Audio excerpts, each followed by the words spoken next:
तर एका माणसाला महाराज महादेव प्रसन्न झाला. सगळ्यात भोळं दैवत लवकर महादेवच प्रसन्न होतो.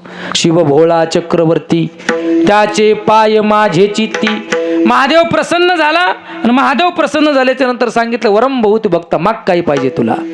त्याने सांगितलं देवा तुम्ही प्रसन्न झालात पण माझ्या मनावर नाही ना काय मागायचं ते.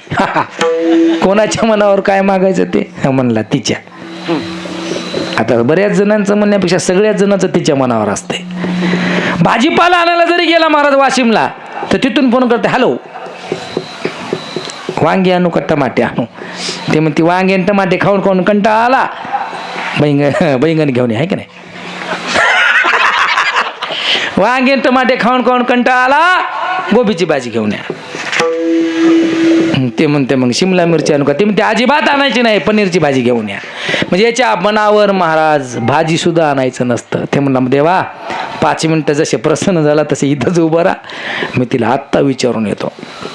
गेला ना म्हणला होय महादेव प्रसन्न झाले तर सांग ना काय मागू देवाला. ते म्हणले तुम्हाला कळत आहे की नाही हो 25 वर्ष झाले माझ्या लग्नाला सगळं तोंडगाव मला नक्टी नक्टी नक्टी नक्टी नक्टी नक्टी म्हणून चिडवते. तुमच्या जीवाला लाज वाटायला पाहिजे. इथपर्यंत पळत येण्यापेक्षा नाक मागाव का नाही देवाला. पळत गेलो महाराज सांगितलं देवा माझ्या बायकोला नाक कमी आहे नाक द्या. नाक कमी आहे नाक द्या म्हणल्याच्या नंतर महादेव म्हणले तथाच तू जा म्हणले. दिलं तुझ्या बायकोला नाक. हे गिराईक पलटलं गेला वाटतच नाक आडवं आलं महाराज. त्या फाट्यापासूनच टोल नाक्यापासूनच नाक आडवं आलं वाटत. हे ते म्हणलं हे काय इकडे उड्डाणपूल लागला रोड तर उड्डाणपूल तिकडे राहिले महाराज. हे का उड्डाणपूल वाटत लागलाय तर ते बायकोचं नाक होतं त्याच्या नाक काय बघाले माझ्याकडं. बायको घराकडे गेलं ते घरातून त्याच्या चौकटीतून बाहेर नाक निघालं होतं. दादा गेला म्हणलं हे काय एवढं लांब म्हणली तुम्हाला काय वाटायला पाहिजे म्हणली तुमच्या देवानं नाक दिले म्हणली. आजवर फक्त आपल्या घरातल्याच नालीचा वास याचा आता सगळ्या तोंडगावच्या नाल्याचा वास येते म्हणली मला.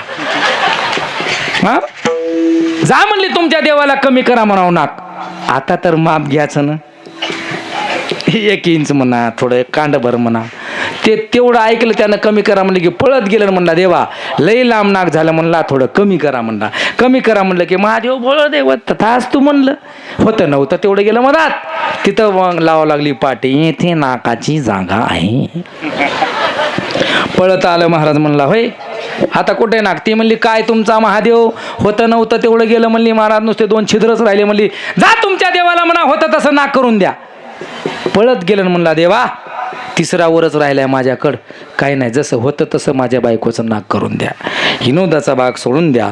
संसारामध्ये तुम्हाला आम्हाला बायकोचं नाक सुद्धा मागण्याची अक्कल नाहीये. म्हणून तो भाव जगद्गुरु तुकोबारायांनी मनामध्ये घेतला आणि म्हणून संत देवाकडे मागत असतात. या सर्वसामान्य जीवांना कळावं त्या जगाच्या मालकाकडे काय मागावं.